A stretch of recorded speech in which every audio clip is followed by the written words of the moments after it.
What is going on, everybody? Hello, hello, hello. Welcome back.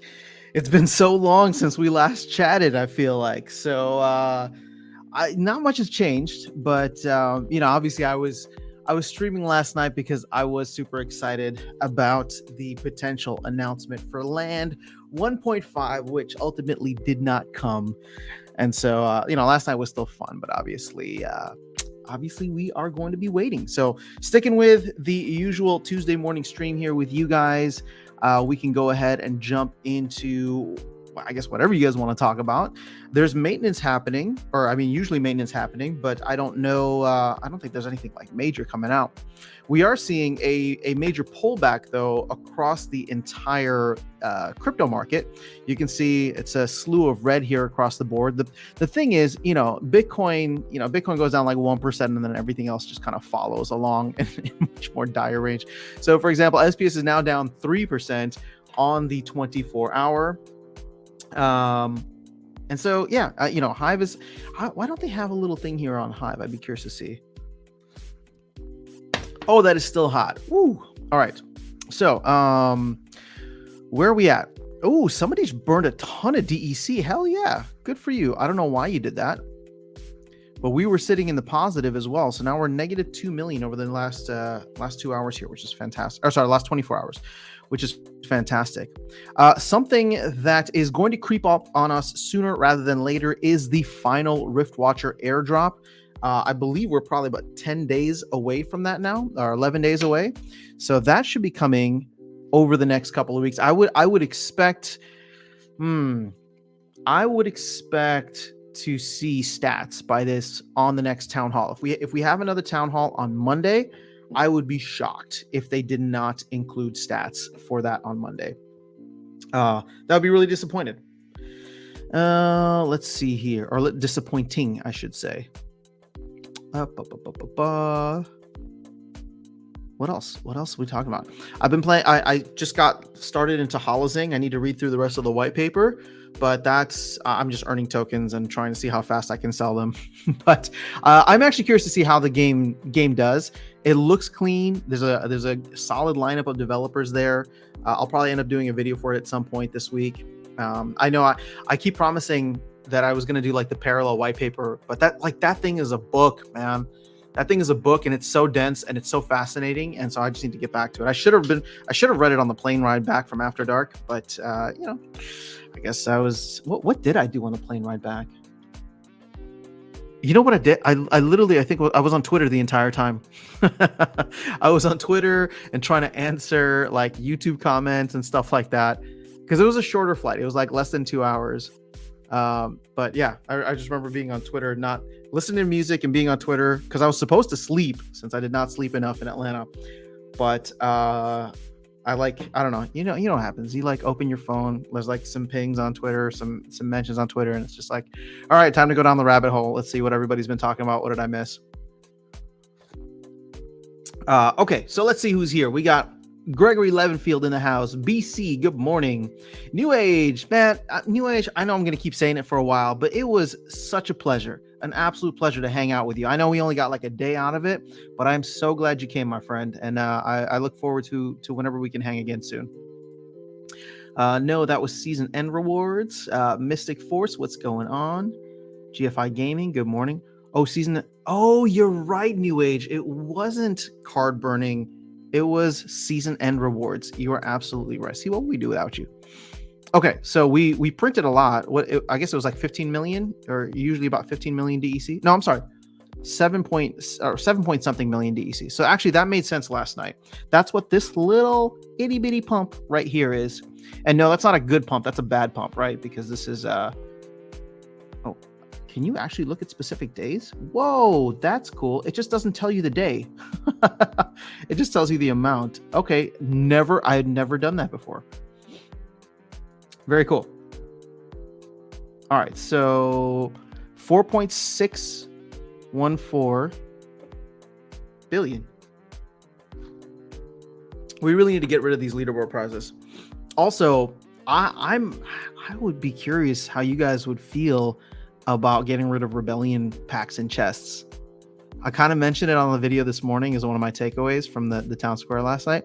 But I don't know, man. If it helps keep the value, even for someone like me who's not planning on going heavy on packs, I might buy packs if the value gets preserved. So, GFI Gaming, good morning. Good to see you here. Dwayne, what's happening, man? Amsterdam, you're the full-time SPL streamer. Where do you find the time? You know what? I don't know, Dwayne. I don't know. I'm just obsessed, is what it is. And I've gotten into this schedule now, the Tuesday, Thursday, Sunday thing. And you know, like I'll be honest, I was telling folks this weekend, like a lot of the music stuff for me has been on pause with all the strikes in what's that called? All the strikes for the writer strikes, because a lot of stuff that I'll do is like TV, film, and you know, just sync audio for that. But now I'm trying to figure out, you know, where to go from here. And I was talking with Virus because we were driving back excuse me, we were driving back to the airport together after everything was done, and he asked me a question of like, you know, where do you see the channel going? And I'm like, you know what, I'm having so much fun on the channel. I want to figure out a way to, like, I don't know, do more and also get more out of it, right? Just because obviously I love hanging out here. So the tournaments has been a big thing. I've actually been talking to Royal Eagle about getting added to the tournament whitelist, which would reduce so much of the overhead. So I don't know. I'll have to check back in with him. It seems like I can get added on, but if I can do that, then I will go. I don't want to say full time, but I would definitely be doing tournaments all the freaking time. Especially once Rebellion is out, maybe even leading up to Rebellion. If I can get this thing and they're cool with me, just like engaging with the community, doing, you know, I mean, I don't know about daily, but just running tournaments every single time and just having a place for people to compete, right? Because live tournaments, single elimination, that is where, you know, the real value of this game is to me. I mean, I get it. Anytime tournaments, we live in a global world. There's players from all over the world. That's a beautiful thing. But like anytime tournaments are so freaking boring. I'm sorry. I just got to say it. The only reason people play them and the only reason that they're popular is because we're all just farming the rewards from the DAO. I would love to change that and make people actually work. Show up, put your battles in, go head to head with someone, build some rivalries. That's where we got to get to. So whether the DAO does it or whether I can do it, I don't care. We'll see how it goes. New Age, when Philly, man. Okay, so I was talking to Darkest Night last night. He was just like, so what happened on the town square? And I was like, all right. So I talked to Matt and I was like, what if we were to do like a meetup in Philly? He's like, I'm in.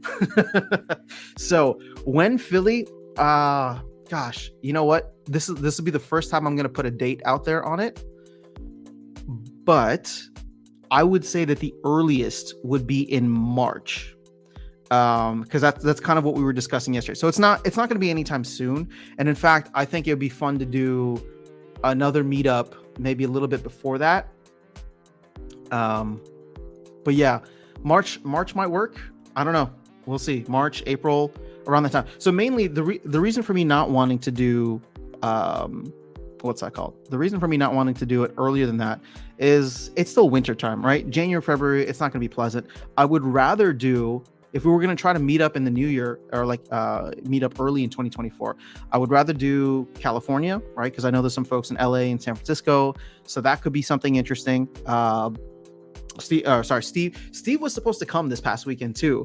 The only reason he said he couldn't make it is because it was Halloween weekend. And so he had just stuff with the family. But it just, none of the other weekends were working for us. So, and I didn't want it to get too close to the holidays because then I had a bunch of family stuff going on. So yeah, March is what Darkest Night mentioned to me. That's kind of like, I need to reach out to Matt and just be like, all right, I'm going to hold you to it. Right. I want it to be so low maintenance, low stress. This is going to be something that the team doesn't have to do anything about. It'll just be like, all right, guys, we're going to meet up in the Philly area. We're going to get, hotels or an Airbnb or something, and we'll find a spot. People can feel free to come. Like, it'll just be an open thing. And maybe we'll find actually what I would love to do is find like a barcade or some kind of like arcade area that we could just use as like a meeting spot or just go hang at. So yeah, that's going to be my thought. At least it's like a public meeting place, right? Because most of us knew each other, at least from last year's event or Splinterfest. But obviously, we want to open this up to anybody, right? And we just got to make sure that you're not a serial killer. And we're inviting you to, we're inviting you to like a private place, or if we get an Airbnb or something, we'll have a nice public place to meet first, where I guess you could fake it until you decide to become a serial killer later on in the evening. What is this? Hold on. I just get a message. Oh no, we're good. We good. All right, so yeah, when Philly, I would say March at the earliest. And in fact, March might be a little too early, but we'll see if Darkest Night wants to end up pushing for March over, I don't know, whatever time frame. Be kind of fun. It all depends on where the game is at too, so. Yeah. Sorry, I got lost in thought because I was just like, Darkest Night's already trying to push me to go to the Philippines, regardless of whether SPS hits 75 cents or not. So I'm just like, all right, well, March probably would have been a good time to go, but I think if anything, we'll probably end up waiting until the winter time again, just because I'm not going to the Philippines in the summer. It's too hot, man. It's too hot. All right, so BC, no rebellion packs in chest is a good thing. Okay, so I'm just trying to get some feedback here. So I'd be curious to see, where people are standing on it. So Matthew Young, I was funny enough thinking March. Oh, when you posted in the tavern. That's so funny, man. I'm sorry. I did not mean to steal your question, Matthew. And I know you're Young Eagles, by the way, but thank you for the reminder. Yeah, I didn't mean to steal your question, but like I said, great minds think alike, which is, that's exactly what we should be doing. All right, so New Age, I'm down. I have to travel in March, but hopefully can work with you to coordinate. Yeah, don't worry, New Age. What I'm gonna do is, because I don't know for everybody else, and especially people I haven't met in person, what I'll probably end up doing is just like looking at the people that, I hate to put it this way, but it's like, instead of having so many cooks in the kitchen, it's like, I'm going to check in with Darkest Night. I'm going to check in with Virus. I'm going to check in with you, right? Maybe Tails or whoever else like that came through last time, and be like, all right, guys, let's find a good weekend that matches with Matt. And then we pick that weekend. And then everybody, if people can make it, they can make it. If not, then they can't, right? Like if we start opening it up like that, it's just going to be a little too crazy. So, but what I do want to do is potentially gather interest from a lot of other folks that would be, down to go and check it out. So I don't know. We'll see.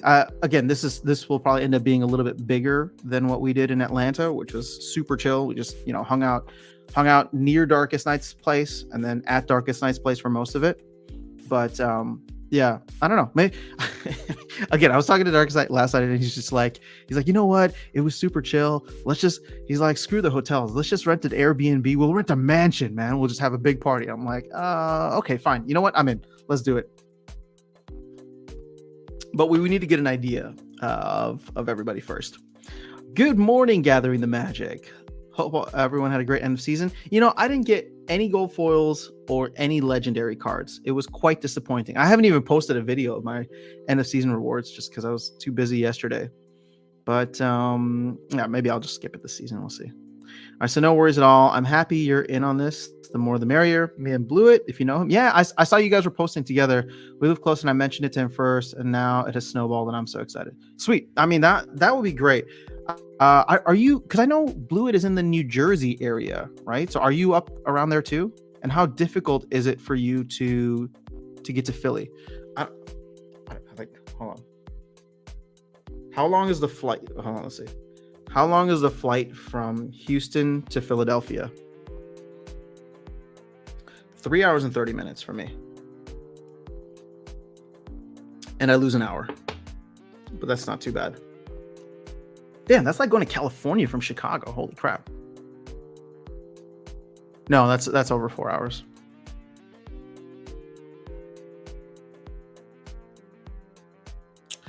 Interesting. Okay, cool. Sorry, now I'm curious. I'm trying to look up ticket prices. Ticket prices to Philadelphia in March. I also got to confirm that that's where he's actually at.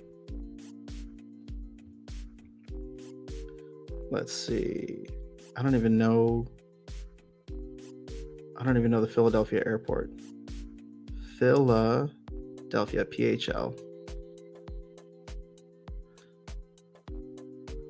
So let's see. In March of 2024, assuming the world is still here and we are not in World War III, let's do it.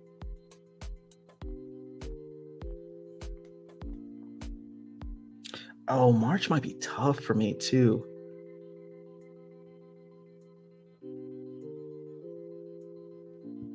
All right, hold on. I'm just looking up sample tickets. It's expensive. That sucks.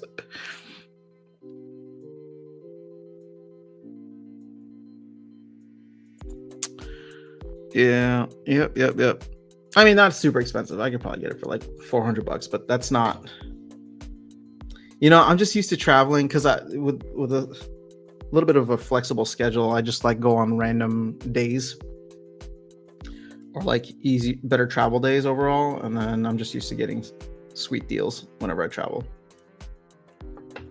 Because I'm from Chicago originally, and I don't know who's in Chicago anymore actually. Is anybody here still in Chicago? I know, Virus is Midwest, Rogue is Midwest, but not Chicago. Luthien, I did meet up with. Luthien and Jim Morgan, I met up with, I don't know when it was, maybe a year ago at this point. But, Luthien's no longer there. Jim Morgan, I don't know where. And Luthien's not even playing the game anymore. But I would still go hang out with her because she's cool. Jim Morgan, actually, he hit me up when I was heading to Chicago recently. He's like, yeah, let's hang out. I was like, I don't even know if he's playing the game, but he's a hilarious dude. We had so much fun with him at Splinterfest. So I don't know when I'm going to be back in Chicago, but at this point, I do know when I'm going to be back in Chicago. I'm going to be back for the holidays. But you know what? Meeting up during the winter sucks. So we'll have to see. Also, as far as coordinating, I'd love to help however I can. Awesome, man. Yeah, well, dude, I think this will end up turning into like an unofficial Splinterfest. So, we'll if it ends up being a little bit bigger, then we'll see what happens. So yeah, I'm probably 20 minutes from him and about an hour and a half drive to Philly. Oh, you're not far at all. Gathering Fun. I live 3 miles from Axler Twinblade. Hopefully we can meet up soon. Wait, are you guys Gathering Magic? If I remember correctly, you're in Michigan, right? Because I don't know. I don't think I knew where Axler was. Speaking of which, I need to get him on the channel. I told him a while back that we were going to do that, and then I don't know, just life kind of got in the way. So Axler, let's try to plan that again. So Blaze Codes, you guys headed to Philly for a trank party? Well, I don't know about a trank party, but we're going to try and just go hang out with Matt, see if he's available. You should do your meetup around the Bitcoin halving. Also kind of means a bull market. You know what? That's not a bad idea, blockchain projects. So let's see. I'm really testing Series AI because it's been lagging compared to everything else. Let's see. Hey Siri, when is the next Bitcoin halving? Okay, I found this on the web for when is the next Bitcoin halving. She can't tell me. She has to give me a website. April 13th. I think April will be better too. I know what's his name? Darkest Night was pushing for March. But I want to get more. I want to get a little bit closer to spring and a little bit further away from winter. So April 13th, 2024, 164 days from now. Assuming we don't get some crazy thing happening next year. Or this year. Gregory Levenfield from Chicago, but don't live there anymore. Yeah, I guess same for me. Jim lives within an hour of Chicago. I'm in the St. Louis area. All right, so GFI, would you go to Chicago? Just out of curiosity. Because I think if we were to do something in the south suburbs of Chicago, it'd be a little bit easier. And I'm not even from the south suburbs, but it'd be a little bit easier because people coming in from Michigan, Indiana, and St. Louis, for example, you don't have to go deal with the city or city traffic. And then people coming from Wisconsin are relatively close, but I don't even know anybody who's in Wisconsin, or maybe I do. No, I'm sorry. I mean, I don't know anybody in the game that I think is from Wisconsin, but they're close enough. They can drive through the city or around it.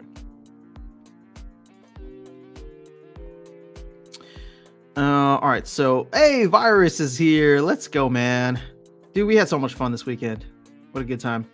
All right. So, yep, Michigan, just off Lake Michigan. Very cool. So that means Axler's in Michigan too. I mean, maybe if Chicago doesn't make sense, maybe we do like a Michigan meetup. How open are you guys to just traveling around Michigan?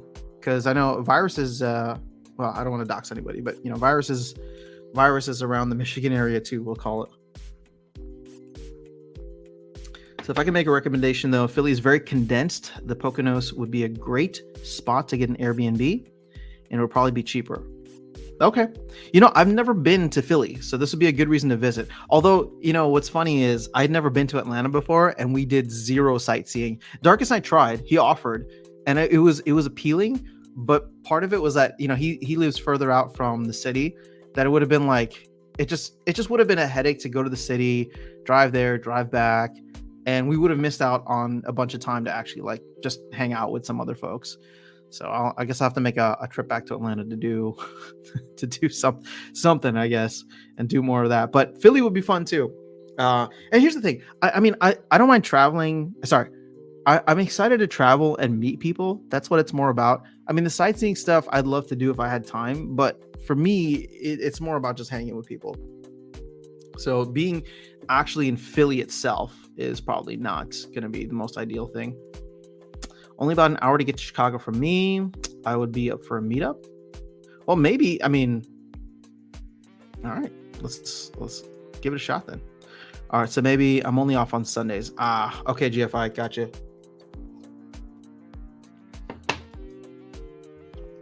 All right. So have we looked at anything else? Is there anything you guys want to like chat about today? I put out the 5 biggest takeaways. Let's see if I had any other notes here. I think I kind of covered everything that I wanted to talk about. So we got, After Dark Philly meetup, stake unlimited cards on Secret of Pretoria. Man, it just feels like land is so far away. God, they really trolled us again yesterday. That's okay. We'll move on.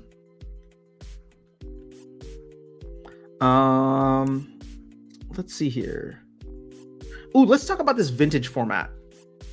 Because I'm starting to get really excited about, I don't know, something like a vintage format that would give more value to the older cards, of which I don't hold any, but it would definitely help, I think, a lot of the folks who do have older cards feel like they have a place.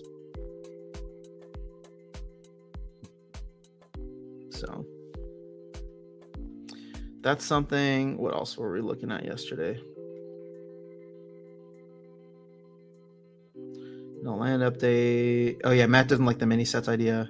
I mean, shout out to Icy Flow.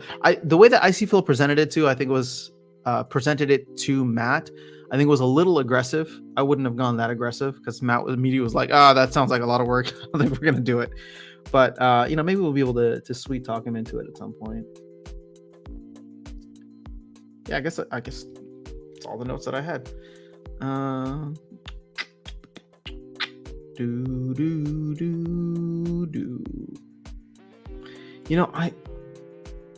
I heard what's his name? Gank last night talking about Rift Watchers. I'm gonna make a video for this, but I'm gonna respectfully disagree with Gank because he was just like, dude, once Rift Watcher packs are sold out, the price is gonna go up. I just think that's a dangerous mindset to have. I mean, eventually, right? I think the price of everything will go up, even Chaos Legion, right? If we start to get more people. But I said this at After Dark Fest in one of the live streams where I'm like, I think the biggest mistake people are going to make is they're going to FOMO into Rift Watchers at the end because they're like, oh, I'm going to immediately flip packs on the secondary market. But the problem is there's already enough packs. Like the 1 million plus packs that we have available circulating, or sorry, yeah, open and circulating. And this is wrong, right? But the 1 million packs that we have, like that's enough for the entire community at this point. I mean, people are not rushing into Rift Watcher cards. Now, something could happen. Oh, a phone call here. If it's important, to leave a message. If it ends up being like maybe there's like a combo or something there with the new Rebellion cards, Rebellion set, yeah, that could definitely play into it. But I just feel like Rebellion is going to be such a game changer. Such a game changer.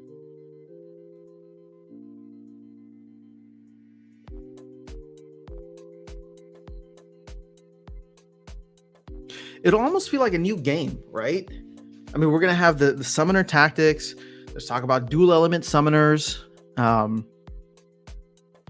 Chaos Legion is going to be widely available and cheaply available to anybody that wants to level up their deck. I mean, even for someone like me, right? Like, I don't have my Chaos Legion deck. I stopped leveling it up outside of whatever cards I was receiving. But yeah, I don't know, man. Oh God, 77 cents. Oh my goodness. Look at this disparity here. The percentage difference on that. Why is nobody playing this arbitrage? That's more than a 15% difference. I mean, you have to open a ton of packs. And you know what? I think cards are listed, but I don't think they're moving. Like, I wish we could see the market volume only for Chaos Legion cards. Chaos Legion core set cards. Oh, but holy crap. Look at this. Only $8,000 in volume in the past 24 hours. We were doing between 15 to 20 for a long time.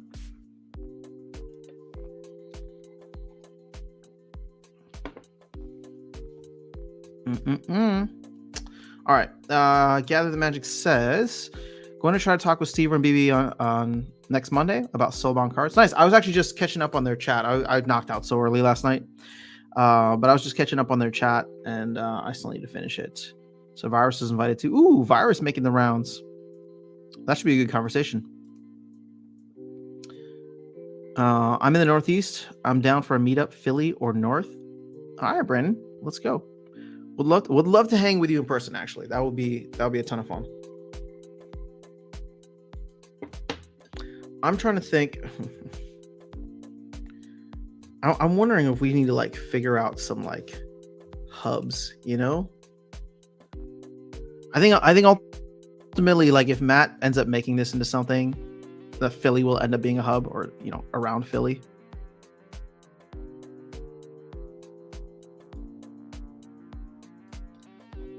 But it'd be kind of cool to do like multiple meetups throughout the year. Like we did Atlanta. I'd be down to do something in Texas. I don't know how easy, you know, Dallas, San Antonio, or Houston would be. Obviously, I'm in Houston. I think doing something on the West Coast would be great too. Midwest, and then Philly, right? I mean, that covers a lot of ground. Imagine this. Imagine if there were, was it 1, 2, 3, 4, 5 meetups a year. Okay, you know, completely unofficial. I don't know, but maybe we'll just call them after dark meetups if Darkest Night's willing to do all the travel.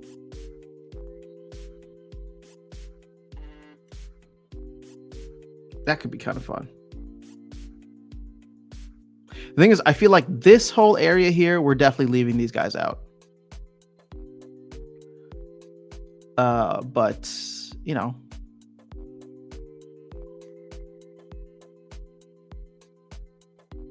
I think Yvonne's in like the Washington area. Man, you know where I would love to go though is Denver. But you know what? I'll be honest. I wouldn't go to Denver to see you guys because I wouldn't want to hang out with you in Denver. I'd want to go hiking and hang out in the mountains. So we should not do Denver as a meetup. Although it is nicely kind of like centrally located. I mean, I'll hang out with you guys as long as you want to do all the outdoorsy stuff, but it's just beautiful there. Gather the Magic. I'm up for a chat. Their stream is pretty late our time. Oh, dude, there's no way, Virus. You're not gonna be able to survive that. I barely survived it on Central Time. Theme park meetup. Oh, you know what the other meetup might be? In Florida. I don't know where Nate's at. He's out in Miami though, but I would actually love to go to Miami just because I feel like the crypto vibe there is so strong with Suarez, the mayor. And I shouldn't even call it crypto, but just like the tech scene in Miami seems like it's taking off.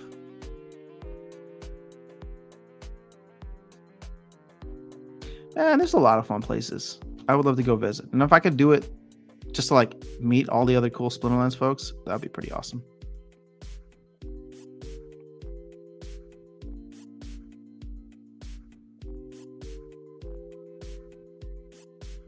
All right, so I think we got some hubs. We got like Chicago or Midwest. I think Philly, sorry for the people all the way out up here, but I think Philly would be good enough for Northeast and probably a little bit easier and more accessible than New York. You got Southeast, so you could do Atlanta or Florida. You got South with Texas, Midwest with Chicago, and then I don't know, West Coast like LA, San Francisco.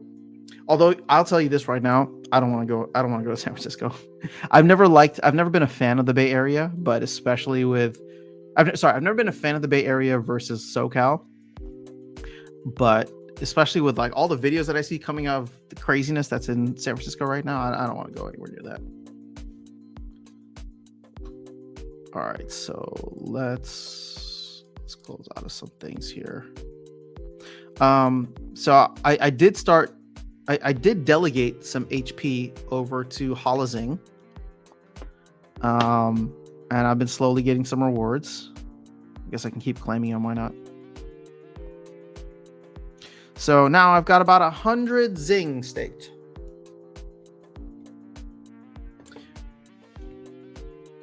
But yeah, the HP delegation, this seems to be really taking off here because we're now down to 400%. Yesterday, this was like 600 something percent. But this Posh token, this is an interesting one. 800% to own Posh tokens. But you know what? I think it'd be a really bad move to buy a shitcoin to earn another shitcoin. Sorry, nothing against Holozing. It's just I'm a Bitcoin maxi, so all this is just shitcoins to me. So if I can just delegate some HP over to earn some shitcoin, then yeah, I'll do that. But I don't think I'm gonna go out and buy another token just to own it. Nor am I gonna buy any Zing. I think I'm excited for what they're gonna do from a gameplay perspective, and so therefore it'll be good to hold some Zing just in case. But yeah, I'm not going to go out and buy anything. Not right now. We'll see what happens later.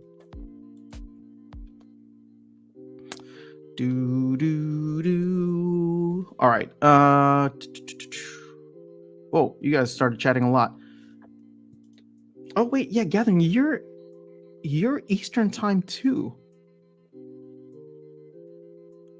I couldn't do it until after 11:30 p.m. Eastern. Oh, you guys are night owls.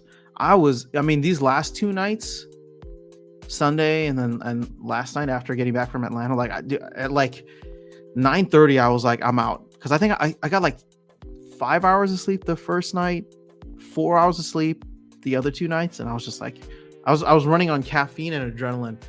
And then it's like, as soon as I got back, I was like, all right, time to crash.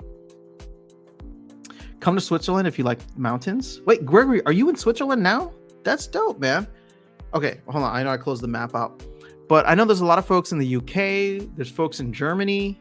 I don't know how easy it is to do all that. You know what would be fun though? It'd be fun to do like almost like a music tour. It'd be fun to do like a Splinterlands tour throughout the whole area and just like hang out with people all like in a bunch of different countries all over the country. That would be actually pretty awesome. What's up, big dog? Good to see you here. You're heading up to Alaska tomorrow. All right, I don't know when the next Splinterfest or After Dark Fest is going to be in Atlanta or in Alaska, but that'd be kind of fun. I have always wanted to do an Alaskan cruise, so that's like on my bucket list, but not actually visiting Alaska. I mean, I'm not against it. It's just I don't have a reason to unless you convince me. All right, so not a big SPL group here, though. All right, that's fair. So for the Legacy League, will we do 40-40-20 split with Modern? 40. Well, see, so this is the thing. I think Matt really wants to stay away from doing 3 leagues, right? It's like when somebody proposed doing like a bot version or whatever, he's like, it's going to be a lot of work to do a 3rd league. So if we were to change, Legacy or vintage or classic, whatever you want to call it, I think wild would just go away. Sorry, let me just put it this way.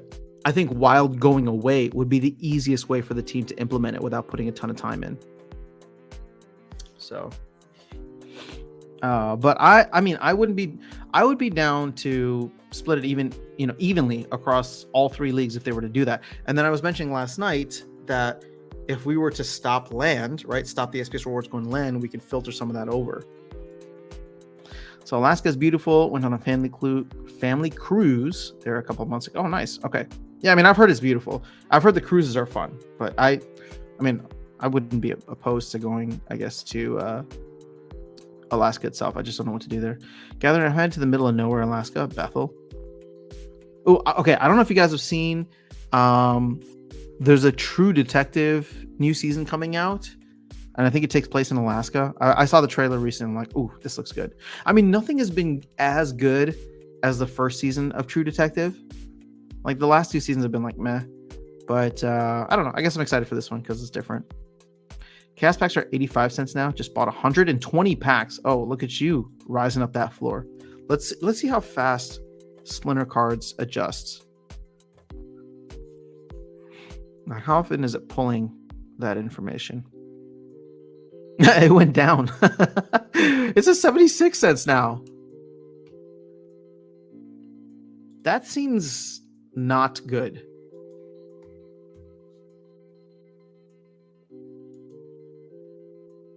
Well, actually, it seems accurate.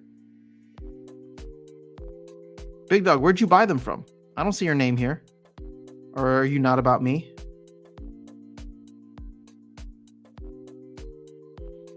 Well, if you push the price up, somebody pushed it down again. Badly.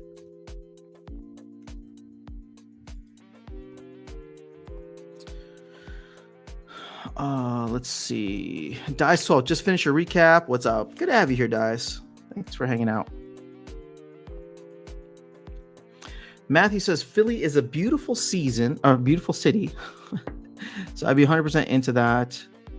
But it definitely isn't great driving around Philly. But I think anywhere in Pennsylvania might be easiest for Matt, I'd assume. But I love Philly. Well, he said it doesn't need to be Philly, close by. I don't know what he would consider close. But if there's someplace that's not the city, like basically you need someplace that's easy to fly into, and then but be someone outside the city, which is kind of what we did in Atlanta, right? Like Dark Knight lives like an hour out of the city, so you kind of avoid all the craziness of downtown Atlanta or the city Atlanta. I mean, he just had an awesome kind of setup there because there was this like really small town kind of like area near him that had a bunch of nightlife, and we were hanging out there. Basically, anytime we weren't streaming, we were at this other area, and I'm not going to name it just because I don't want to dox his location too closely. But we were, anytime that we were not streaming, we were at this location, eating food, getting ice cream, hanging out. Like there's just a bunch of like different bars and restaurants, and it's like families everywhere. It's just such a nice spot. So if we do something like that around Philly, or even in Chicago, for example, I wouldn't want to do anything in downtown Chicago. It would have to be in the suburbs somewhere. So Brian says, I've been playing Arbitrage. My open buy orders were filled. I need to set some more. Is this for Chaos Packs? Interesting.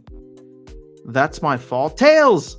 It's so good to see you, man. I don't know what your fault is, but glad to see you made it home all right. It was so nice getting to meet Tails, and we were joking about it the entire time. His voice didn't sound, for some reason, the same at the beginning, but as the weekend went on, I mean, it was 100% him. Hello, crypto boys and ghouls. Good conversations tend to keep me up way too late. Yeah, that's kind of how it goes. I need to turn my phone off. I work second shift, just heading back to work tomorrow after almost a month off because of the strike. All right, man. Well, I'm glad work stuff is hopefully improving for you. Also, Philly Airport isn't too bad for anyone flying in. Sweet. Okay. It's just a small airport. Splinterlands tornado chasing in Oklahoma meetup. I mean, I won't say no. Seems like Las Vegas is always best choice for cost. Um, hmm. I like Vegas wasn't like that cheap. The thing is, we didn't even stay on the strip, right? I guess we were very far from the rest of the strip because we were in Luxor, which is all the way, at the south end of the strip. But I wonder if Vegas would be better slash cheaper if you were to just stay off the strip completely, and then just, maybe we'll do like an outing or something out there. I actually like Vegas. I wouldn't mind going back there. It's like one of those places that there's just so much to do. There's a little something for everyone. But Tail says Vegas not cheap anymore, but it's certainly fun. Gregory says we should have the Dow take over Guam for year-round events for Splinterlands. I mean, I've never been to Guam, but that'd be a good reason to go. I bought straight out of Splinterlands Market. Oh, okay, gotcha. Okay, you didn't buy on Hive Engine. Lemonfield. I've been to Lake Lucerne, very beautiful. Matthew says, I mean, I'd be biased since I live in New Jersey, but there are 2 major airports here, and it's real close to 2 major cities, New York and Philly. But it isn't congested, and there are a lot of really nice places to meet. Well, you know what? As we go along, I'll reach out to Matt and see how he's feeling. And kind of what one thing we'll need is like a radius of which he'd be willing to travel. And the second thing would be a weekend in which it would make the most sense. So, yeah, we'll start working on that. All right, Tales from the Cryptmancer. Oh, the late nights. Hold on, what did it? Oh yeah, dude, Tales, you are a night owl, that's for sure. And, the first night Tales got in, like we had some dinner and hung out, and then we make it back to like Darkest Night's place at like 11 o'clock. Or like 11:30. So it's like it's pretty late already. And then Tales was like, "Yeah, it's late, and I'm kind of tired, so I won't stay too long." 2 hours later, Virus and I are yawning, and I'm just like, you know what? I tap first.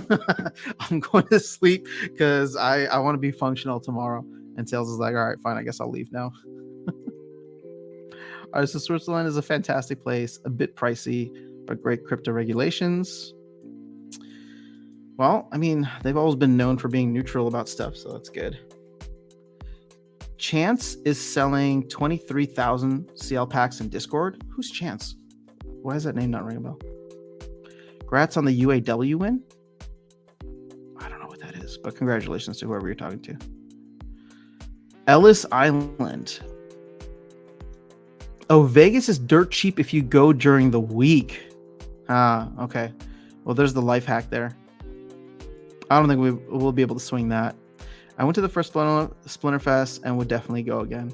Yeah, I mean, I don't know when an actual Splinterfest would be happening. This would be more of like a casual meetup like what we did. But, I mean, it'd be awesome if they were to help do something in the future. All right, so Rift Summoner, what's going on? Good to see you here.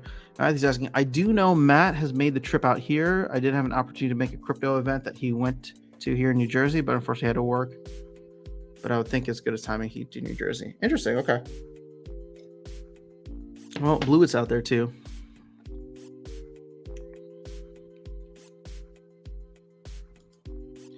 All right. So Matthew, by the way, what's your updated prediction on land release? So I gave this last night. I guess I'll give it again. Let me pull up the calendar here. There's only 2 dates. If they're going to hit this in 2024 or in 2023, in my opinion, there are only 2 dates available: the 14th of November and the 12th of December. And just really quickly for people that might be wondering why, they need to give a week notice for land. So obviously, if it was going to come out on the 7th, and I'm just looking at Tuesday release dates here.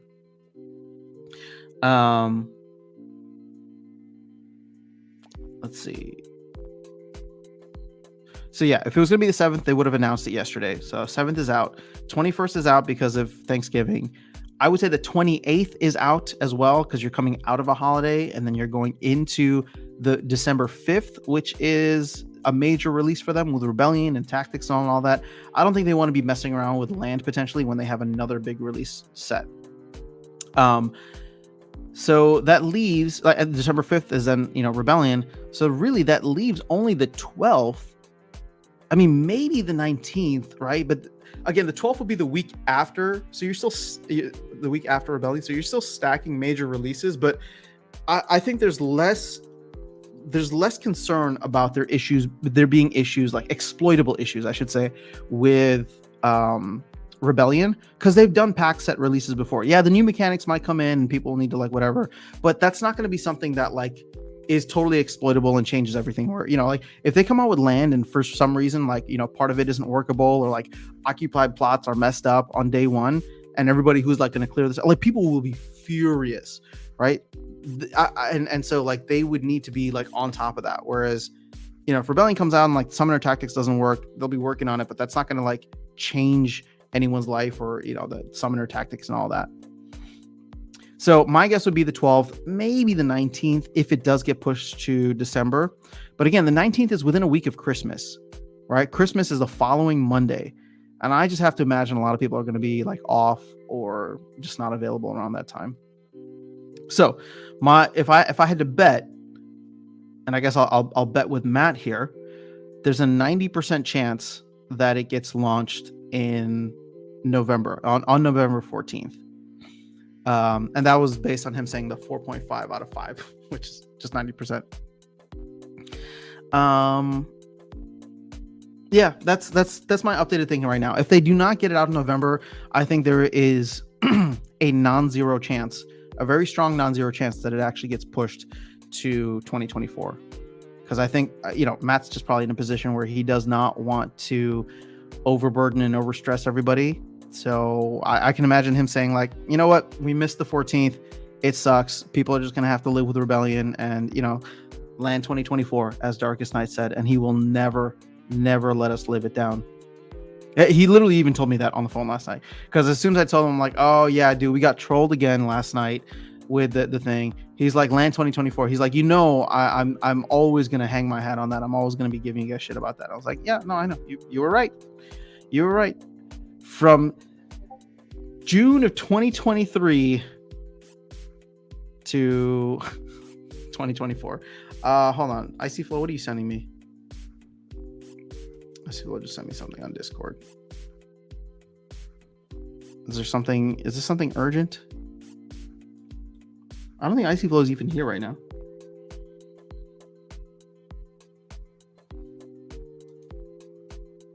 Oh, no, never mind. I see you in the comments. I'll get to that in a second. All right. So Peak D. Let's start adding topics that are going to be addressed at some point over the next year. I made a post. Oh, 30-day staking period for voting influence. Hold on. What does this mean? All right, let me get to your comment first, and then we'll go back to that because I have it open now. All right, so Rift Summoner, anybody from the Philippines up and looking to buy DEC? I need it to buy cheap cards for my friends coming in SPL. Oh, nice. I know it's late in the Philippines, but hopefully you're able to find someone. Basically, I'm going to buy them Spellbook. All right, awesome, man. Glad to see you getting people in. Chance is the guy who did. Oh, yeah. Okay. Yep. Thanks for the reminder, Virus. So he's selling 23,000 chaos packs. I know he's like super upset with where the game is, so I'm wondering if he's quitting or if he's buying for Rebellion. You just came back from vacation in South Korea. Nice. And everything's super expensive. My meal there literally cost 10x. Yep. Well, that's what happens. He did say that before Rebellion is the plan. Oh, so is Chance gonna buy Rebellion packs? Maybe he's gonna go heavy. It's crazy. You literally need about $370 per day to live in Seoul. That's a lot. I mean, well, I guess it is city life, so that makes sense. All right, so Icy Flow, go vote in the DAO Discord for 30-day staking minimum to vote in governance and to stop Rebellion packs and chests. Oh, hold on. This is a brand new channel. Topics that the DAO needs to start thinking about. What's 30-day staking influence? 30-day staking period for voting influence. So basically, you would have to buy SPS and be staking it for 30 days before you could make a decision or impact the decision. So basically, what someone like Azurcon did, and I'm sure many others, I mean, even Darkest Night did it with proposals where you buy SPS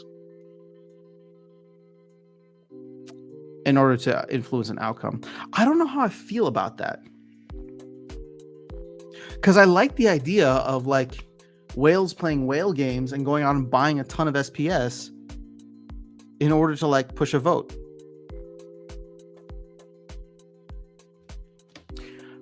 You know what? I don't like 30 days. 30 days feels a little long. You know what I think would be better is 7 days. And the reason I think 7 days would be better is because you'll see a pre-proposal come in, it'll be massaged or whatever, and you can then buy during the pre-proposal phase, knowing that your vote will count in 7 days during the actual proposal. 30 days seems like a lot, and it almost disincentivizes people from, buying SPS for something that they feel passionate about. And I'm all about people buying SPS when they feel passionate so that I can dump on them. I'm going to abstain from that for right now. I am going to vote against Rebellion packs in chest because I think that there's an opportunity here to keep it away from the bots and see what happens. It's going to force people like me to buy. But at the end of the day, it's just like, if I want to play the game and buy, then I'll buy. Force everybody to do that rather than just the accounts farming. In fact, you know what? Let's go look at the data.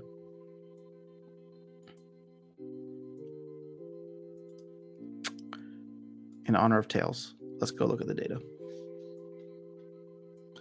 We are now back up to like, 50, 60,000 players. We'll just say it was on average 50,000 over the last 90 days. No, last month. Over the last 14. Yeah, 50. Okay, we're at 50,000 players. Which is a lie. It's an absolute lie because we know that's not true. If anything, we're anywhere between 500 to 5,000 players on a good day. Real people. So, yeah, I don't want all those accounts farming Rebellion packs. In fact, I think that this is a great move. You know what? I'm totally against it. If I need packs, I will go out and buy them. And that will mean more revenue for the DAO, more revenue for the team. Okay. I feel strongly about this one. I'm going to push for it. The influence one, I need to think about a little bit more. Because I don't think it's perfect the way that's being presented. All right, so now I understand how European countries need so much more money invested in Splinterlands to play this for a living. Oh, yeah, I mean, it's not just Europe. I mean, it's the US. So I'm guessing 30,000 investment in Splinterlands should be enough for the average person. I mean, 30,000 is a lot of money to put into a game. A speculative crypto game. Also, Farberchard answered that question too. He said, out of 5 that land releases in November is a 9. Yeah, again, I mean, this is not against Farberchard, but he did say we get a land announcement last night. We didn't. So, I'm just so tired of them saying stuff that they can't back up. And last night wasn't as egregious as past offenses, but it's like, to Icy Flow's point, just tell us when it's going to go. Like, just when it's live, just let us know. And I know people are like, oh no, I need like a week notice before land. Okay. Well, then don't announce the announcement. Literally just get on a town hall and be like, it's going live. The code has already been set, right? It's done. Nothing is going to change this. Like with the Mav server thing too, like that, or yeah, putting it land on Mavs. Like after they missed that date in August, my like perspective was, dude, stop talking about it. Don't say we're going to try this weekend or that weekend. Like literally just push it to Mavs and then get on Discord and be like, hey guys, it's there. Because anytime you announce something, it's just salt. Even for me. I lived in Korea for a year, retired military. Very nice. We thank you for your service. All right, hold on. Am I getting issues with... No, Stream Health says it looks good. Why was I getting a little ping here?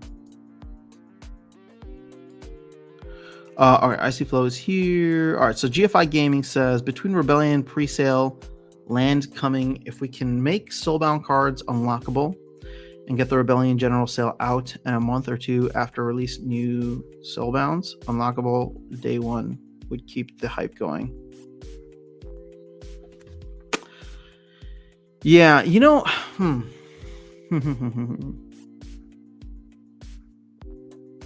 I would actually be okay with making cards. I know Matt said that, you know, Soulbound is the plan.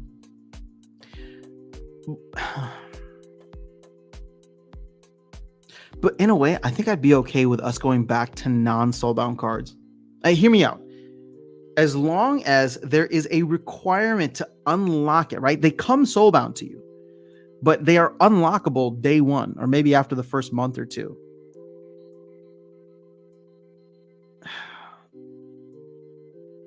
I don't know. It's like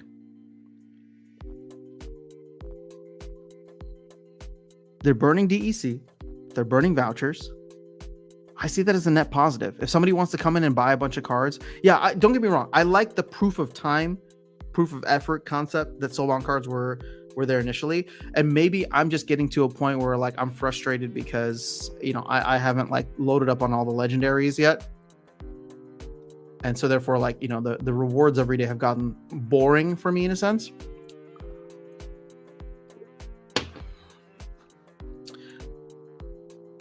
But I yeah, I don't know. I'd be open to it. Sorry, I'm like stuttering here because I'm thinking while I'm trying to talk. But I don't know. Let me think about it a little bit more. Again, the cards would come Soulbound automatically. I'm not saying we get rid of that, but the unlocking mechanism would come relatively quickly. So people who want to spend the money can, because what they're doing is, again, they're paying into the ecosystem. They're burning all of these cards, all of this DEC and vouchers immediately just to make the cards unlockable. It creates a little bit of a floor price there. And people will only do it if there's a market for those cards that is higher than that floor price. Yeah, I'm kind of open to it. All right, stop people from buying SPS to sway the vote. Yeah, I don't know if I want to stop that, Icy Flow. I think that if people feel passionate, they should have that opportunity. So I'm not opposed to.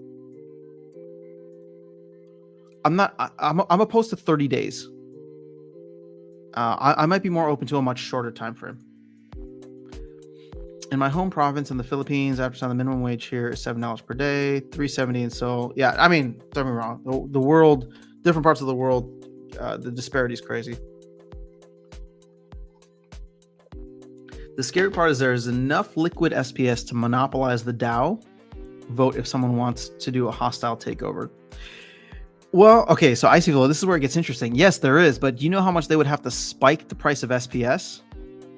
And then at that point, I think, I mean, I'd be selling. And if they were a bad dictator, I would have sold, changed my life, and then moved on to the next game. But you're right. I mean, that's essentially what can happen with any. That's essentially what can happen with any proof of stake project. So you'll understand why I'm a Bitcoin maxi now. I mean, ETH is cool, but their move to proof of stake, it was a big mistake in my opinion. Because any proof of stake with enough money can be taken over through a hostile takeover, right? And so obviously Splinterlands doesn't matter because it's so small. But when you're looking at something like Ethereum, right, and its ability to compete with Bitcoin, I mean, governments can print endless amounts of money, right? And of course, somebody like super rich who has several $1 million can come in and buy all that liquid SPS if they really wanted to. I'm going to vote against Rebellion packs being in chess. All right, sweet. I'm with you on that. Only 208,000 packs left for sale in Rebellion. I'm starting to feel a little bit more optimistic about a sellout. I don't know why. I'm not trying to hype or FOMO anybody in, but just looking at all the different tiers, I think that there's going to be a lot of last minute kind of buying, just jockeying for position.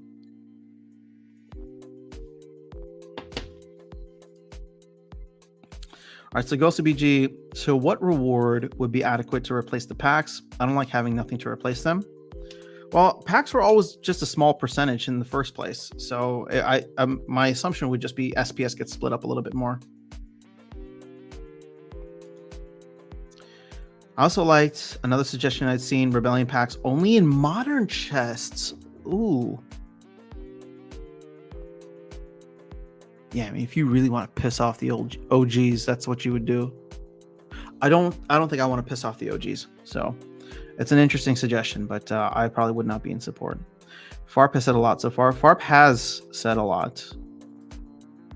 I mean, he's given us so many teasers to land like what they're planning in the future. But you know, I just want 1.5 out. That's it. I literally got $3,000 worth in cards and spoilers right now. That's like 30,000 USD in your case. Oh, I guess I understand what you're saying. Matthew, trust me, I know there's been a lot of talk, but my excitement is real. It feels like either 2 to 3 weeks from release, ideally 2 weeks. Yeah, again, maybe. You know, Matthew, I felt the way that you felt in May, and here we are on the verge of on November Eve.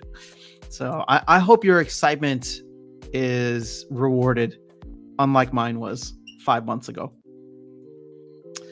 So Daniel's asking, how'd you enjoy your chat with Azarcon? He educated you on a lot of things. I enjoyed it.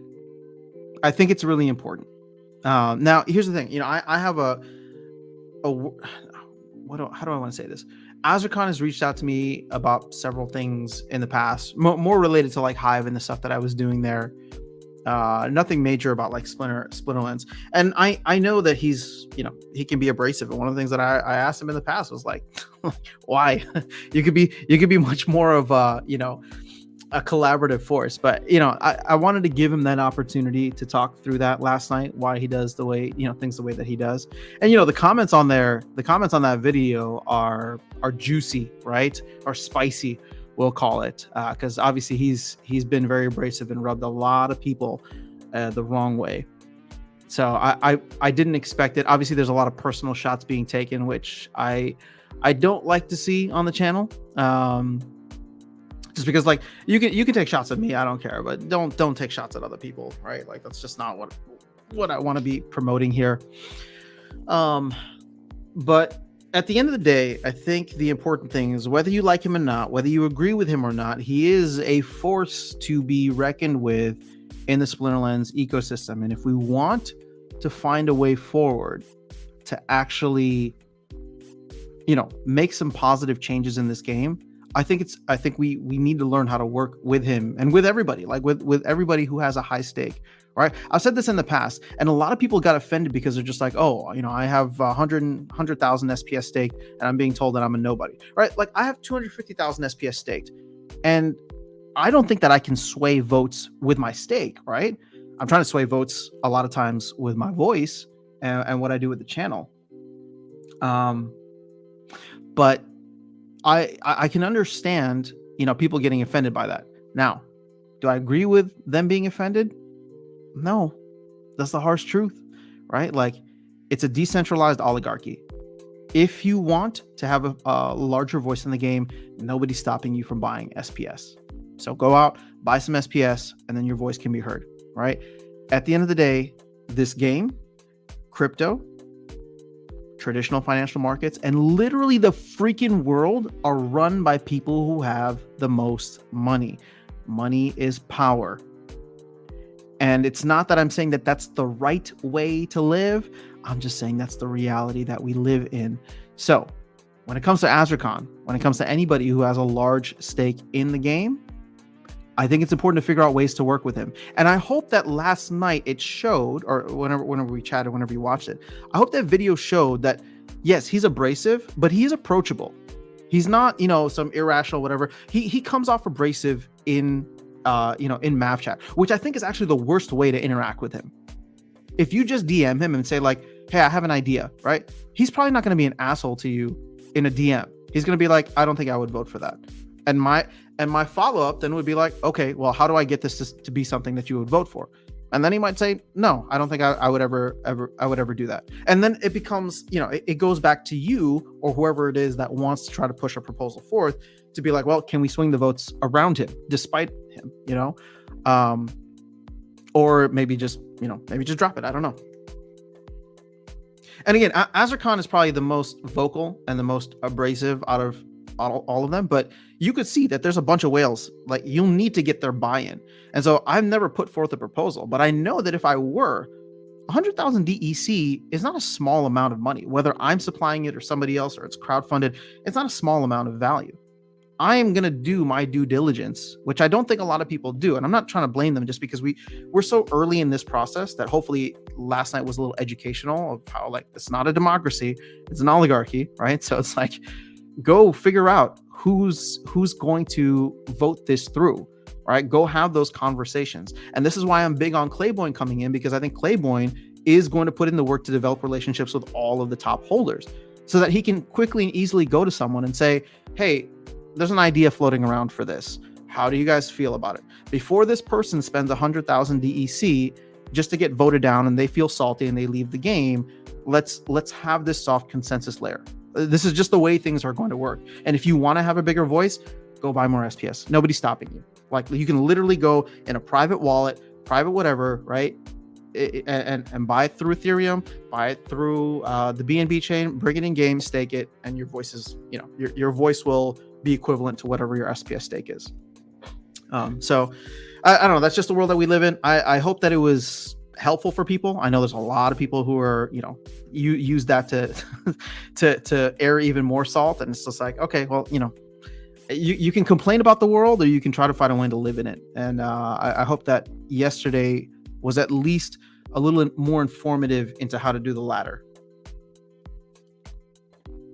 So Icy Flow have both soulbound and tradable rewards, makes the current soulbound set core forever, and then you tradable cards into the mix. That could be interesting, but I think that's a lot of dev work. Rift Summoner is a Web3 maxi. It's all going back to Bitcoin, dude. All right, so 30 days, you can see it coming, and the community has a chance to react. I don't know. I don't know how I'm feeling about it yet, Icy Flow. I need to think about it a little bit more. I would imagine the return of bots with the release of land due to the SPS drops. Maybe. What, SPS drops in land? I don't get that, big dog. What do you mean by that? BC, I enjoyed the conversation with Azarkan. I'm glad. Skyer, what's going on? Hello. Icy Flow says Azarkan is very insightful, but over-explains everything, a bit taxing to listen to. Yeah, again, I mean, I'm sure many people knew a lot of the stuff that he was going for yesterday. I mean, somebody even said, like, he educated you. I mean, I know how decentralized governance works and a proof of stake, but I was just letting him talk, because I thought it was important for people to be able to see the person behind the username, right? So, and you'll make your own judgments. I'm not here to sway it. I'm just here to hopefully people that wanted to understand more about him. This would be the opportunity to understand more about him and have him give the opportunity to present why he does the things that he does, right? Because I think he's the number 4 holder right now. And really, that Ghost Splinterlands 5, I think he said, is a VC account. I had no idea about that. So, and they've never voted on anything. I think they have like 12 million SPS. So at this point, he's technically the 3rd largest holder of SPS. So make country politics a DAO. We're going to get there, right? For anybody who follows Balaji, Srinivasan, network state, and all that stuff, I mean, we're going to get there. There's new countries popping up. Rifton says, I agree with everything Azarkan said during your last interview. I share the same sentiment with him. Yeah, again, like, I think that there's a lot of people that probably understand why he does the way that he does, but just wonder why he's as abrasive as he is. Again, I don't even agree with how abrasive he is, but for him, he's trying to make a point. I think it goes a little above and beyond. I said that to him, right? He doesn't need to do that, especially like with the Hive governance. But that's part of the issue. Right now, he has like an oversized say on the pre-proposal process, because he can go and just downvote and nuke a post on Hive. We shouldn't even be worried. the pre-proposal stage shouldn't even be on Hive. This is just a makeshift solution. So hopefully in the future, it's not an issue, right? But that doesn't change the fact that when the actual proposal comes through, he and everybody else who's, in the top 200, 250, 300, like that's what makes up the top 60% or, 60, 70%. You'll need to get them on board.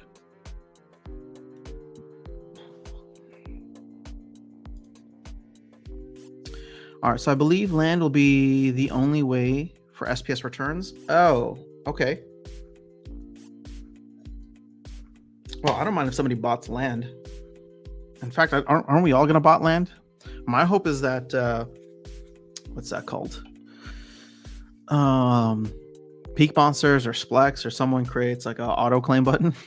So I don't have to worry about it. All right, so I'm landless and homeless in Splinterlands. How cheap is land right now? Can we, I haven't looked at the marketplace because I primarily don't care, but let's see, buy land. $26, $27. Oh my goodness. It's getting cheap, guys. It's getting real cheap. Look at all these in 47 too.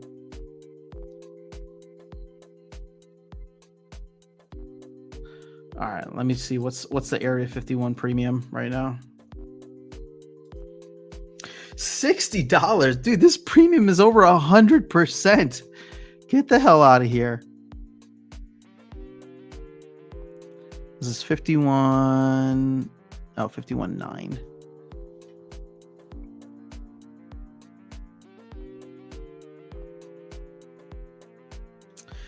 Nah, that's too much. Oh, there's not even that many available.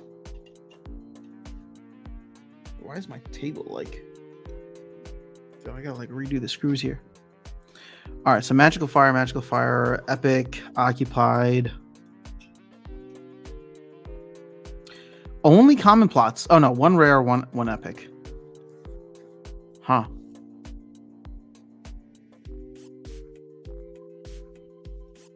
Crazy. All right, Scar, any updates on Cypher? Haven't checked in for a bit. So I think you're talking to Sky. So Area 51 comp plot is $60. Oh, thanks. All right. I only meant with the return of bots, the user count will go up. Fair enough. Waiting for sub $20 on this land, says Icy Flow. I can see it as low as $23, but just 1x listed, then pop, it's gone. Yeah, I mean, I really don't know how land is going to go. Icy Flow, I sold them off my Area 51 plot for 99 cents. That was a mistake, right? If I remember, Icy Flow. Virus says you buy more, but the premium is a bit too much. I agree. The premium on Area 51 is a lot. I'm still trying to add one more common in Area 51, and I will be set. Only way I'm getting in land as of right now is if someone gifts it to me. Sub 20, no way, says KQ Forever. But you know what, KQ Forever, I think people also thought that land would never go below $30. So my thought process is never say never. All right, let's head back here. Guys, I know it's already been over an hour. Holy crap. An hour and 14-ish minutes. But I'm feeling hungry. I want some lunch. You know what? I generally eat like super low carb, but then this past weekend we were just eating everything. I was on the phone with Darkest Night last night, and we were just like, oh man, we just both feel like absolute crap after this weekend. I went to the gym yesterday for the first time in a while. He went to the gym and he's like, man, I got to get on it. So we had a good time. I'm really hopeful that we're able to do it again. But now all these carbs make me hungry for breakfast, because I don't even normally eat breakfast. And I suppose it's 11 o'clock here, so it's not even breakfast time anymore, but still. No way, because I'll buy them all. All right, KQ Forever is committing to a $20 floor. Rooney 207, good to see you here, man. I don't own any land either. May sell my Rooney once land comes out, as that's the only use case. In-game use for Diamond Plus. Rooney, where would you need to see land be at from a value or price perspective that you would consider jumping in?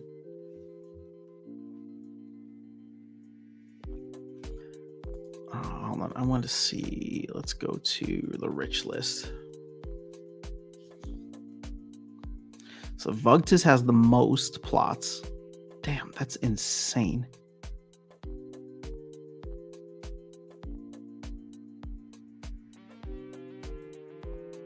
He's like almost 3 times as many as Matt does. I wish you could just do magical plots in general. Why does it have to be legendary magic? Sorry, Splinter Cards. I know you put a lot of work into this, but I would love one more filter.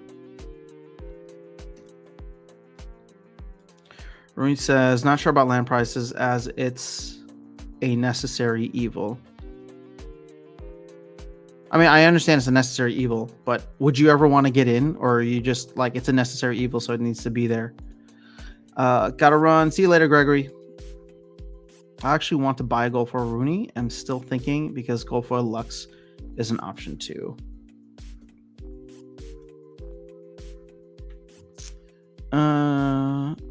Let's see. In Land of Prosperity, who's got the most? Oh yeah, game credits. Oh, Level Up Life, holding a good amount. Mango Wambo, looks like they have a regen. Dude, land whales look different from SPS whales. I'll just say that right now. I mean, aside from Vugtis is just a spoonless whale. But I don't see... I'm like, Azrakhan isn't up here. I guess he's number 23. But still, that's like less than 25% of what Vugtis has. GameCredits.org, I don't know how much SPS they're holding, but that's significant. I guess Blockchain FF is up there. Cryptomancer's up there.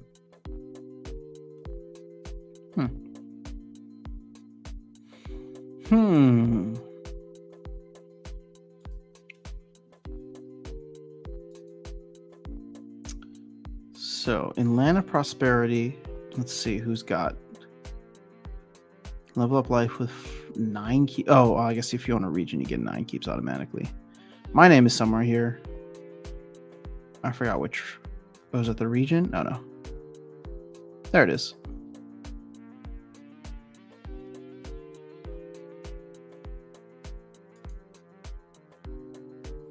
So legendary magical plots.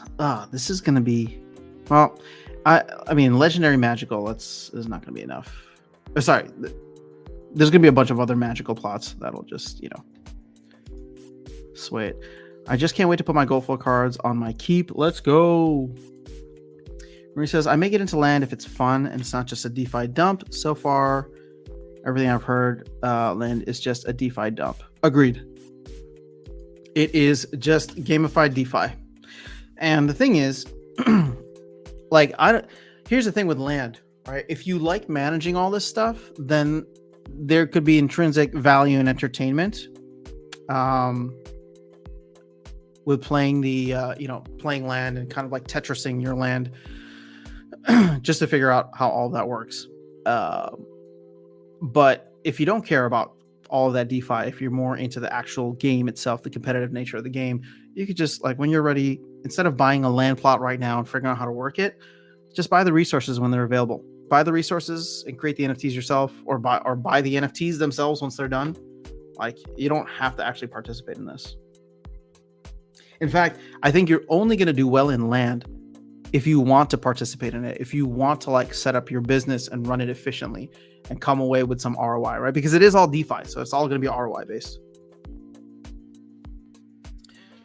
Icy Flow says, you got so freaking lucky with that keep. I did. I guess I should never complain about RNG ever again. I hope you get lucky too, though, Icy Flow. I prefer to play Civ 6 than SPL land gameplay. Well, I prefer to play Civ 6 too, because land is not out yet. So, and I've never played Civ 6. If we can get land out before Rebellion and then hit the general sale, do you think we hit peg for the first time in years? I think we need to define that better, Matthew. What do you mean by hit peg? Like, sure, we might hit peg, but I don't know that we're gonna stay in peg. You know what I mean? Like, it's just gonna be up and down. The arbitrage bots are gonna be there. My hope is that we burn a lot more SPS. And I don't know who's been doing it, but thank you for your sacrifice. We've seen like over 100,000 SPS get burned so far, just in recent history. All right, look at this. This is under 4 million SPS burn. Now we're at almost 4.15, so 150,000.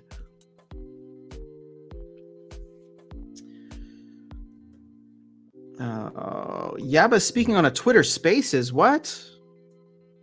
Let's hop into that, shall we? I guess I'll have to listen to join space. What space is this? Oh, what's new in Web3 gaming? Now, in Korea is there's illegal, so we can't launch play-to-earn game. but the funny thing is that all of the public company listed in Korea stock market, all of the companies started their it's someone else speaking now.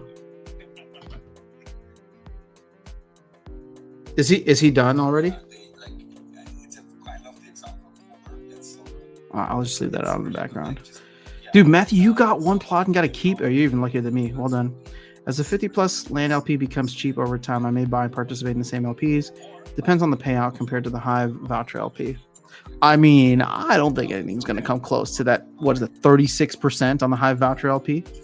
That's probably one of the easiest passive set and forget investments you can do. Yeah, I don't think we hold. We can burn SPS. Too many cards being burned for us to stay in peg, and that's okay in its own way. Yep.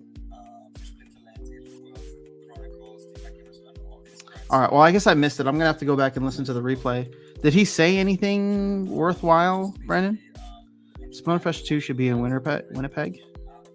Yeah, I guess let's not forget about Canada here, right? That's Canada.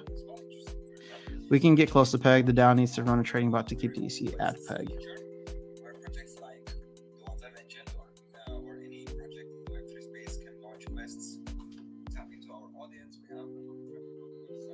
All right. Unless I see Matt speaking. All right. See you later, Rip Summoner. I'm going to hop off soon anyway, too. What's new in Web3 gaming? I'm just curious what we missed, Brandon. Or is it just an overview of where things are at?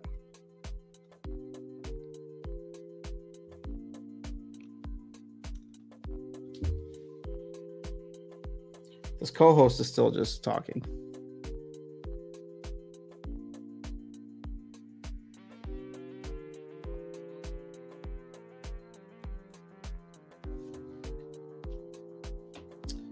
DAP Radar. So it looks like DAP Radar still likes us.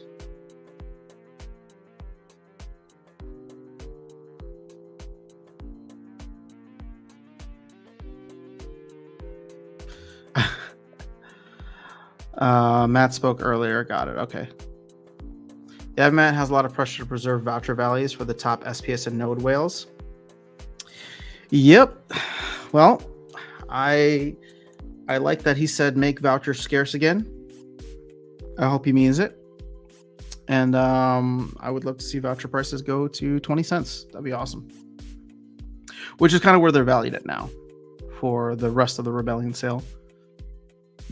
But man, can you imagine if we got to a point where they went above 20 cents? That would be similar to like the Chaos Legion pre-sale. Where, I mean, those vouchers were going for stupid amounts of money. But if if Rebellion just became that desired, could be interesting. Oh, Matt's speaking. Hold up. We're going to need these cards in order to play and battle and participate. And the only way that they can get them is on, peer-to-peer markets from other players who own land and participate in this land expansion. So ultimately, there's real economic value to land ownership and participating in it's going to be a new like sort of empire building resource management game within Splinterlands. And I look at it as players building their own actual in-game businesses to produce these new types of assets. And the kind of the first phase of that is expected to launch before the end of the year. And so that's kind of the biggest, most exciting project we have going on right now. Interesting. You're creating some FOMO, right? Because basically, if you're not early enough to get these things, you can't also, you're screwed. Is that what you're saying? Yeah, I mean, you can get them, but only from other players and what they're willing to part with them for. Exactly. With higher costs. Very nice. Very nice. Thank you for sharing that. Okay. How about Kevin from Alien Worlds? What are you guys up to?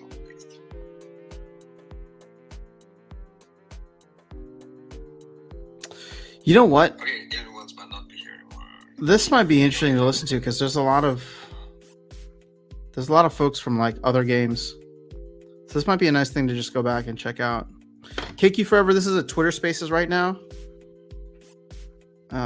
It's coming from, I think it's being hosted by the official DAP Radar account. So if you go there, I'll probably end up going back and listening to the replay later. Secret of Pretoria. Our CL packs will be an anomaly. All of the packs in the game will be scarce, at least until next bulletin for SPS, as it's a cult for BTC. Yeah, that's my thought too. Rooney 207. Chaos is the lost set. Hopefully it becomes the land set, but for the most part, I think it's going to be the lost set. And when I say lost, it's just lost all value.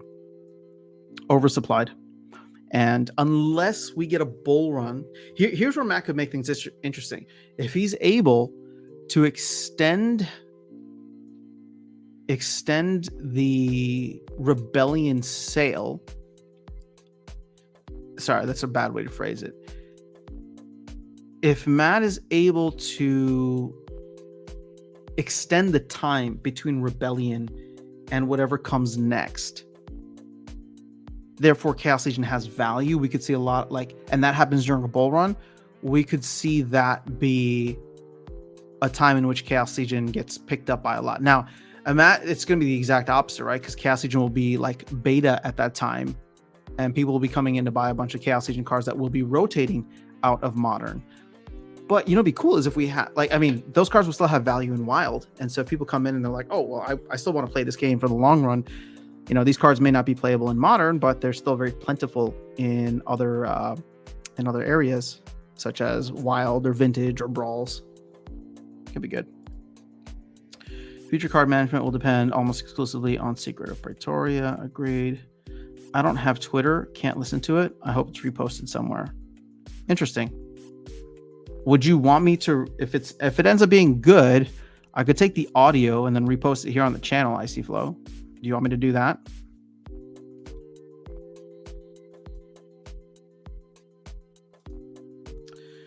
So Rooney 27, the nice part about everything happened to the date. SPS DAO will be trying to do its job by creating value for SPS holders. Yep. Hey Rooney, I'm curious. What are your thoughts on Clayboy? Do you think he can bring value? Are you voting for or against it? I don't know if I've talked. Maybe we did talk about this, but if you want to share here.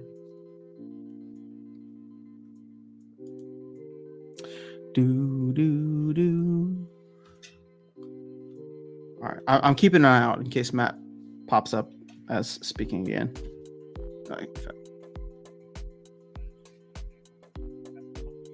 I'll have it really low. If that audio bothers you, then let me know. But the guy who's speaking now is from Alien Worlds, maybe? I don't know. No, Iskra World. What is this?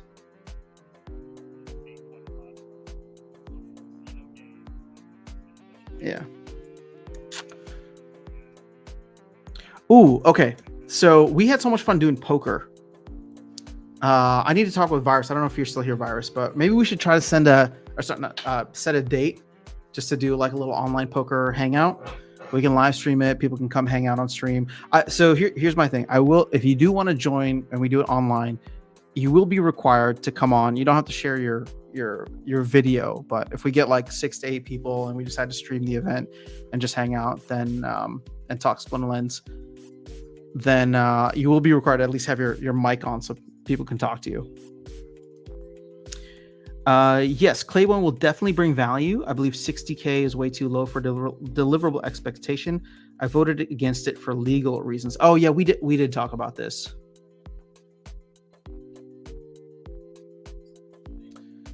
Yeah, well, I'm not sure how much you want to go into that, but that'll probably scare people away from voting for it. Icy Flow wants to play. Matthew wants to do online poker. And you put your webcam on. All right, for sure. We had a good time with it. I mean, I don't normally play poker, but I had fun with it, playing with everybody over the weekend. So it was a nice game. Virus is here. I logged into PokerStars and saw that I could set up a private league. Let me know when you have some time to get it set up. Sweet. All right. Let's do that. Oh, look at people coming out of the woodwork. Mobile AL. Welcome to the stream. I don't think I've ever spoken with you, but you're here for poker, which is awesome. So we are going to try and do some poker. It's going to be Splinterlands related poker. I think we're going to, do require buy-ins to be done separately with DEC or SPS. Here's the question though. Are we trying to do something good for the community with it? Sorry, not the community. Are we trying to do something good for the ecosystem with it, where it gets like, a portion of it gets burned or sent to the DAO or something? Because if we're doing really small amounts, I don't think it's going to matter. But maybe what we do end up doing is trying to find ways to do some giveaways. Oh, speaking of which, I have 2 more totems to give away from courtesy of Paul TRX. I don't want to do tournaments for them because tournaments require skill, and not everybody. Tournaments require skill and cards, and not everybody has those. But are still important members of this, sub community here. So I won't be able to stream this Sunday, but I want to give a little bit of a heads up. Maybe we do it Thursday. Yeah, you know what? I'm going to announce it. So Thursday stream, we will do a death wheel because I missed death wheels. So on Thursday stream, we will do a death wheel for a common totem as a giveaway. So I just want to give people a heads up today so that they can, come through on Thursday. And I guess I'll post it on Twitter and stuff ahead of time. So again, it's still the usual times of me streaming. It just won't be on the weekend. And then maybe the weekend after that, because I can't stream on Sunday morning. I would love to do it Sunday mornings just because that's when we normally run the tournaments, but we'll try for Thursday. So Brand's asking what legal reasons. Well, you're asking Rooney 207. We'll see if Rooney answers. Says the future of Web3 DeFi will depend on Southeast Asian community. I hope Matt will give them more love.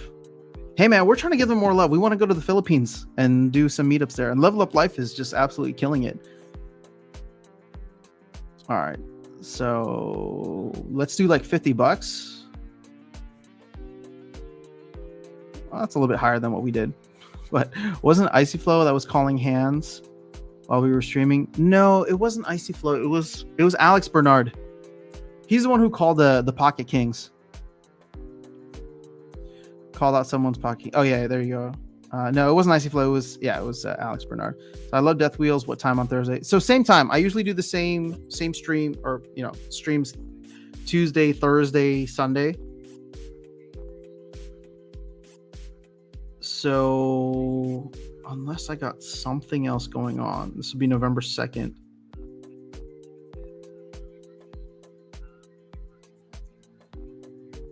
Yeah, so we'll plan to do a stream Thursday morning for that.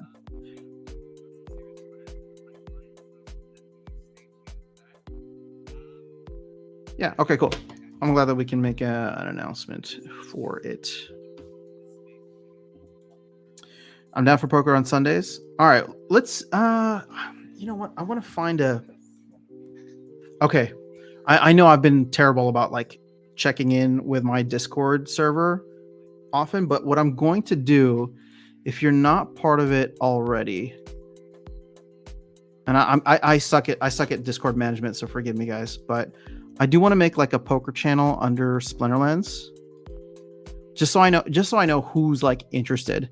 So let me create one now.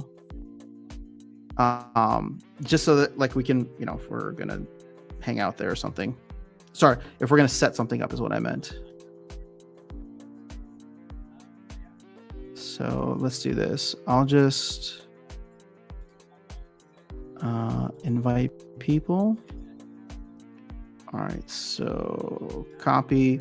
So if you're not already in the Discord, again, sorry to make you guys join. I just need a central place that I can get people, organize people. But Poker, you can join the Discord through there. Hopefully that works. So Matt says, I'm cool with any buy-in, but if we all do $50, the winners could still have a decent payout and would still burn a decent amount if we plan on burning some of the winnings.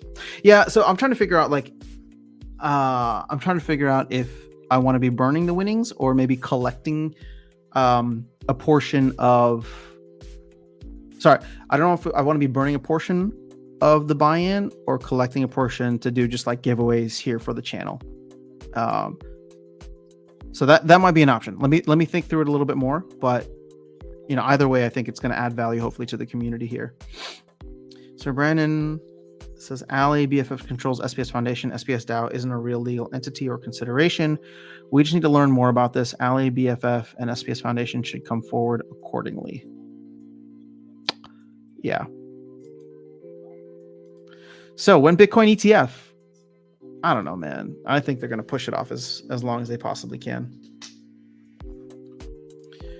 Contesting DAO legal entity will eventually establish it as one of the preferred global structure.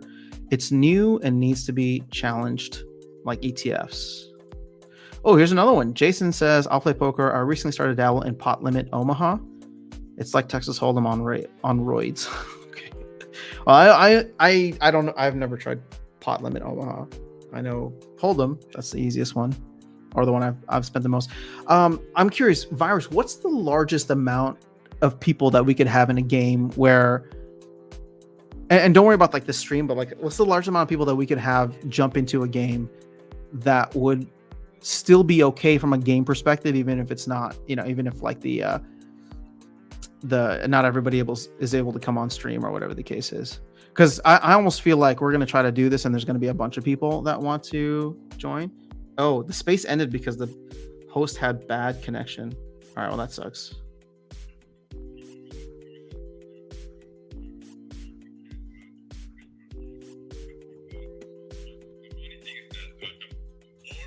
What is playing right now?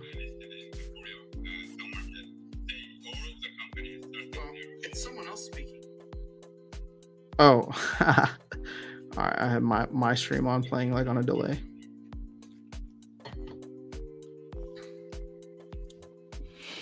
All right, so I don't think the number of people would matter too much. Just might not have people on stream in the table together. Fair enough. Add members or roles.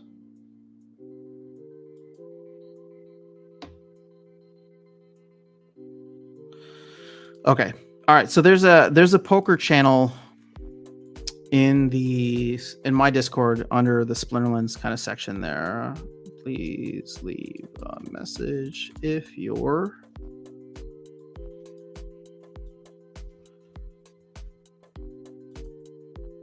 actually, let's do it this way.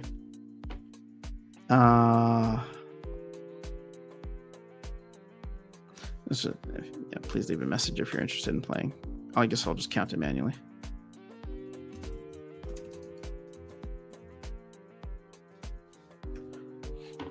I think we know most of the folks, but just to have it in one kind of centralized place would be good. All right, guys. Well, we have been on for a little bit over an hour and a half. I was really, really hoping that we would have more to talk about today in terms of the overall land situation, but we don't. So I think we'll maybe try to get poker organized soon. We'll see what other news comes out of this overall. But yeah, I'm excited, guys. I'll tell you this. I'll close this stream out I'm still feeling. Maybe it's the high of like a post trip high of like, you know, what we did in Atlanta and what we may be able to do in the near future, or I don't say near future, but just future in general. But I don't know, man. I'm feeling good. This community is awesome. I appreciate everybody who's here and who shows up regularly. I know I stream a lot. It's because I enjoy the game. I'm having fun with it.